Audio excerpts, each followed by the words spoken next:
नमस्कार, news bioscope में आप सभी का बहुत बहुत स्वागत है। मैं हूं मनीष कुमार वर्मा। लोकसभा चुनाव 2024 को लेकर एक सस्पेंस बना हुआ था कि आखिर चुनाव की तारीखों का ऐलान कब होगा, कब चुनाव आयोग की तरफ से चुनाव की तारीखों का ऐलान किया जाएगा और कब जो देश की जनता है वो अपने मतों का इस्तेमाल करेगी।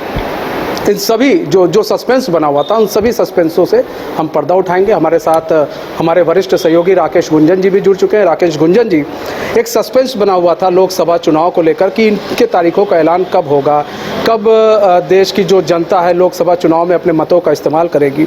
सस्पेंस से पर्दा उठा है। जी हाँ, सस्पेंस से पर्दा उठ गया है और स्पोक्स पर्सन ईसीआई ने जो है एक्स पर पोस्ट कर दिया है और उसके अनुसार जो है शनिवार 16 मार्च को 3 बजे जो है वो चुनावों की घोषणा की जाएगी और ईसीआई के सोशल मीडिया प्लेटफॉर्म पर इसका जो है प्रसारण भी होगा। तो ये सूचना आ गई है। अब शनिवार को पता चल जाएगा कि चुनाव कितने फेज में होगा और इसकी तारीखें क्या क्या होंगी, मतों की गिनती कब की जाएगी। तो ये सारी बड़ी चीज़ें जो है हो जाएंगी। तो आप कह सकते हैं कि लोकसभा चुनाव 2024 के लिए जो रणभेरी बजनी है वो शनिवार 3 बजे से बज जानी है। उसके बाद आचार संहिता भी लागू हो जाएगी। जैसे ही चुनाव की तारीखों का ऐलान होगा पूरे देश में आचार संहिता भी लागू हो जाएगी। जी हाँ, जैसे ही चुनाव की अधिसूचना जो है वो जारी की जाती है उसके साथ ही जो है आपको जो मॉडल कोड ऑफ कंडक्ट होता है वो भी लागू हो जाता है। और आप जानते हैं कि ये इसलिए किया जाता है कि चुनाव के वक्त चाहे वो केंद्र सरकार हो या राज्य सरकार हो, कोई अनफेयर एडवांटेज जो है उसकी तरफ ना मिले। तो ऐसी परिस्थिति में कोई भी नई योजना, इस तरह की चीज़ें जो कि जिसका कि लाभ चुनाव में किसी दल को हो सकता है, वो चीज़ करने की मनाही रहती है। तो वो चीज़ें मॉडल कोड ऑफ कंडक्ट जो है वो लागू हो जाना है, चुनाव आचार संहिता जिसे हम लोग कहते हैं। लेकिन जो सबसे बड़ी बात है, देखिए भारत दुनिया का सबसे बड़ा लोकतंत्र है और अब जबकि उसकी एक घोषणा है तो इसे लोग एक त्यौहार के जैसा देखते हैं। आप कहिए कि ये एक यज्ञ है और अब इसकी शुरुआत होने जा रही है तो लोगों में एक उत्साह है। देखिए मताधिकार जो है वो सबसे बड़ा अधिकार है। आपके पास ये अधिकार होता है कि आप अपनी पसंद की सरकार चुनते हैं। तो इससे बड़ी शक्ति जनता के हाथ में कुछ और नहीं होती। और आपको बताऊं मनीष की इस बार जो है अगर आप 2019 से देखें तो लगभग 6% वोटर्स जो है वो बढ़ गए हैं। मतलब ये है कि 97 करोड़ मतदाता अपने मत का प्रयोग करेंगे। तो इतनी बड़ी बात है और इतने सारे लोग, आप समझते हैं 97 करोड़ तो दुनिया में मतलब ऐसा कोई और देश तो है नहीं, ये सिर्फ अपना भारत है।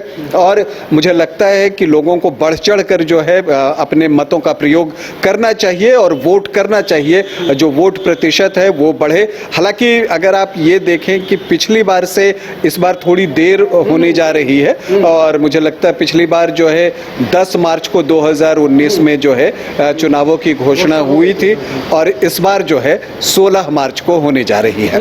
अच्छा, ये भी है कि अब लेट लतीफ़ी के पीछे का कारण क्या बताया जा रहा है? देखिए, एक तो बात थी कि चुनाव आयुक्तों की 2 जगह वैकेंट थे जिनको कि भरा गया और आप जानते हैं कि वहाँ पर ज्ञानेश कुमार और सुखवीर सिंह संधू ये 2 नए चुनाव आयुक्त चुने गए।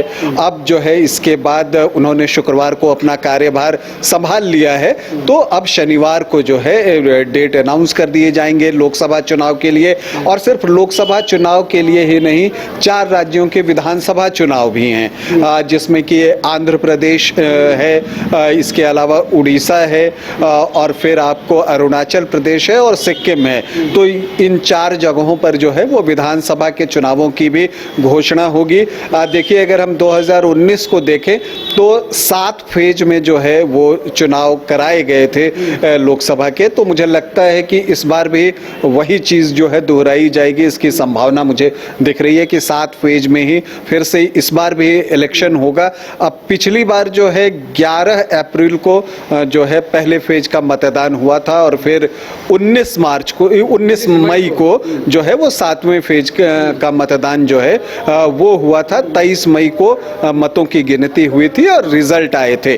और ये जो आप देखते हैं कि ये जो लोकसभा है, अगर हम उसके टर्म की बात करें तो वो 16 जून तक है। तो इसका मतलब ये है कि आपको सरकार 16 जून के पहले बन जानी है। अच्छा, एक चीज़ और भी है, देखिए यहाँ पर लेट लतीफ़ी हुई तो क्या समझा जाए, पिछली बार 7 चरणों में चुनाव हुआ था, अब कहा जा रहा है कि 6 चरणों में चुनाव हो सकते हैं, ऐसी खबर आ रही है कि 6 चरणों में हो सकता है चुनाव कराया जाए इस बार।